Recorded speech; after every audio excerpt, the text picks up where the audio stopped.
On February 11th, 1979, 5 friends from Maui climbed aboard a small fishing boat called the Sarah Joe for what should have been a routine day trip.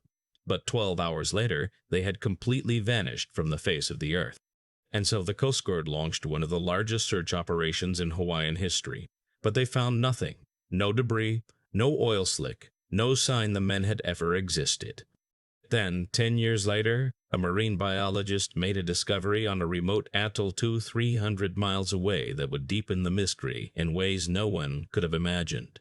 The Sarah Joe was just 17 feet long, barely bigger than a pickup truck with a single 85-horsepower outboard motor. She belonged to Peter Hanchett, a 31-year-old contractor who'd saved up for years to buy her. Peter was the kind of guy who planned everything meticulously, from his construction projects to his fishing trips. He kept detailed logs of weather patterns, fish movements, and ocean conditions. His wife Susan used to joke that he treated fishing like a science experiment. And so on that Sunday morning, Peter had assembled his usual crew. There was Benjamin Kalama, 38, a local electrician who everyone called Benny. Benny had this infectious laugh that you could hear across the harbor, and he was teaching his 12-year-old son to fish, promising he'd take him out on the Sarah Joe once he turned 13. Scott Moorman, 27, worked at a local hotel and was engaged to be married that summer. He'd already put down the deposit on the reception venue at the Maui tropical plantation.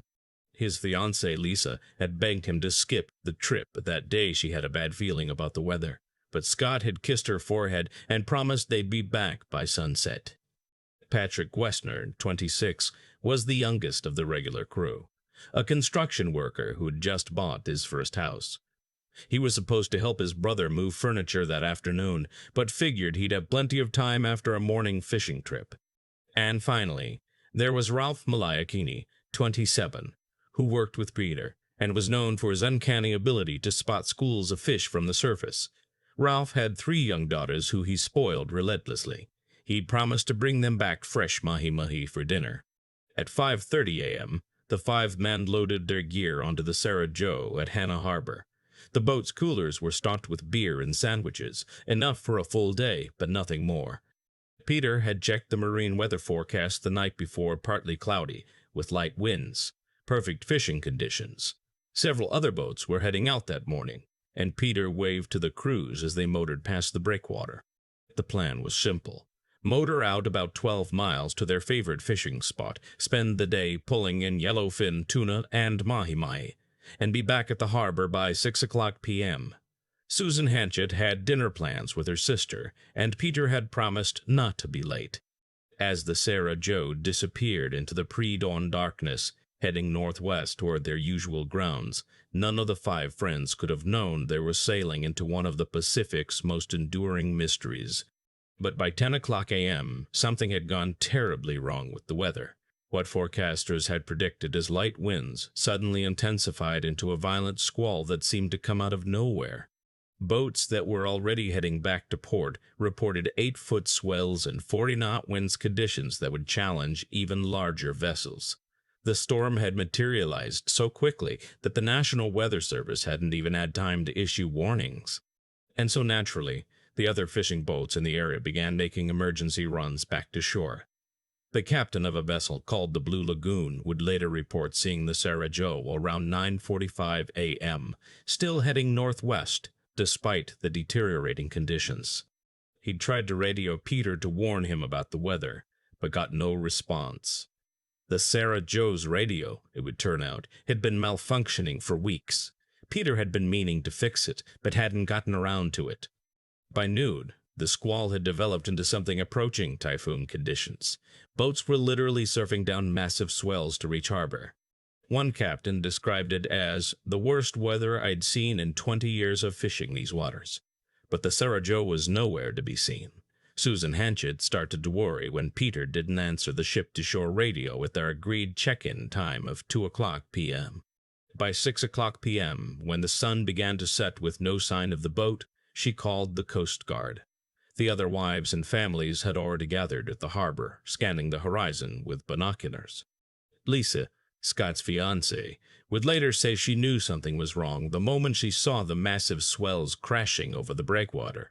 The Sarah Joe, at just 17 feet, would have been like a cork in those conditions.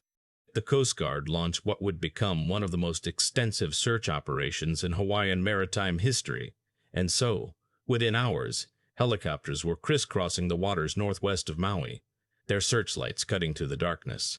By dawn on February 12th, a full-scale operation was underway. 3 Coast Guard cutters, multiple aircraft, and dozens of private boats volunteered by the local fishing community.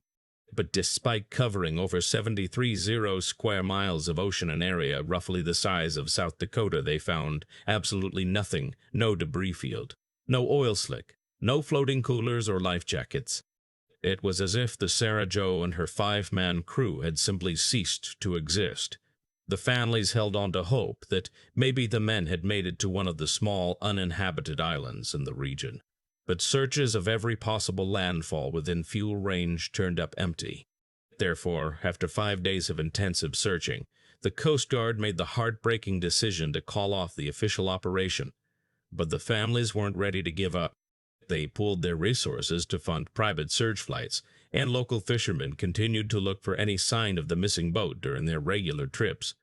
Susan Hanchett remortgaged her house to pay for aerial searches. Kalama's son dropped out of school to help coordinate volunteer efforts, and this is where the story takes its first strange turn.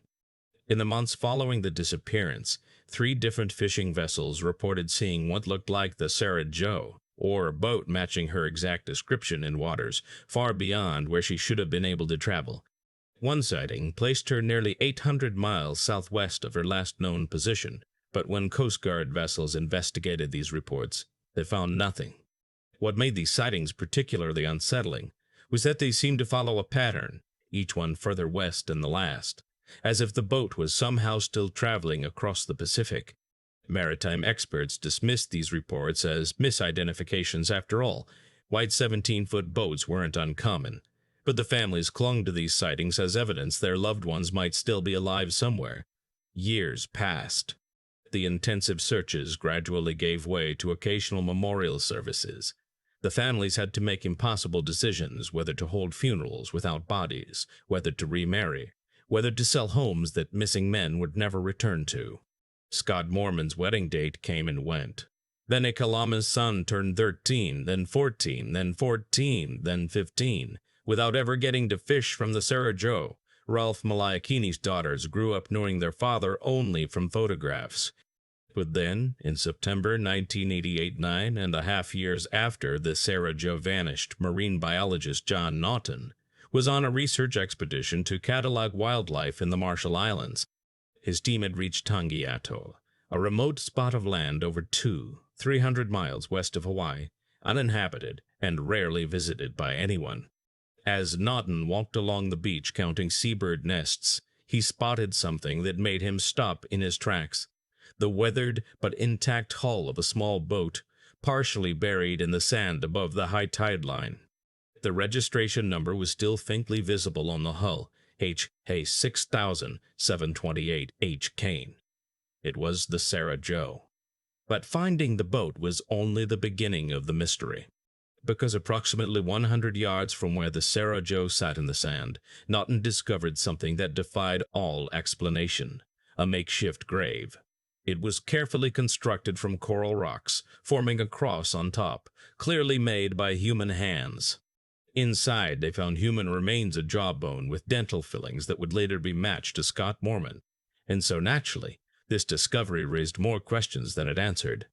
If Scott Moorman had survived the storm and drifted 300 miles across the Pacific, a journey that would have taken at least 3 months in the currents, who had buried him? The grave showed clear signs of being deliberately and respectfully made. Someone had taken the time to gather coral rocks, dig into the hard atoll sand, and create a Christian cross. This wasn't the hasty work of someone in distress. It was a proper burial. But perhaps the most chilling detail was what wasn't there. Where were the other 4 men? Extensive searches of the tiny atoll found no other graves, no other remains, no sign that anyone else from the Sarah Joe had ever been there. The boat itself, despite years in the elements, contained no personal effects, no fishing gear, no clues about what had happened during those missing years. Forensic analysis of Scott Moorman's remains revealed he had likely died years before his body was discovered, but exactly when and how remained impossible to determine. The condition of the bones suggested he had been buried relatively soon after death. Ocean current models showed it was theoretically possible for the Sarah Joe to have drifted from Hawaii to the Marshall Islands, but the journey should have taken 3 to 4 months.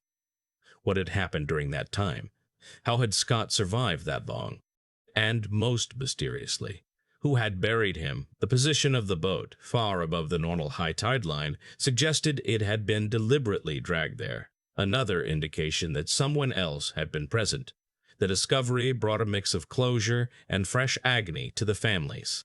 Susan Hanchett flew to the Marshall Islands to see the Sarah Joe herself, running her hands over the boat's hull as if it might somehow tell her what had happened to Peter. Lisa finally held a funeral for Scott, burying the remains that had traveled so impossibly far from home. But for the families of Benjamin Kalama, Patrick Woessner, and Ralph Malaiakini, there was only the terrible knowledge that their loved ones were somewhere in those vast Pacific waters, their fates unknown. The Coast Guard and Navy launched new investigations, interviewing fishing vessels from across the Pacific, hoping someone had encountered the Sarah Joe during her journey. They found nothing.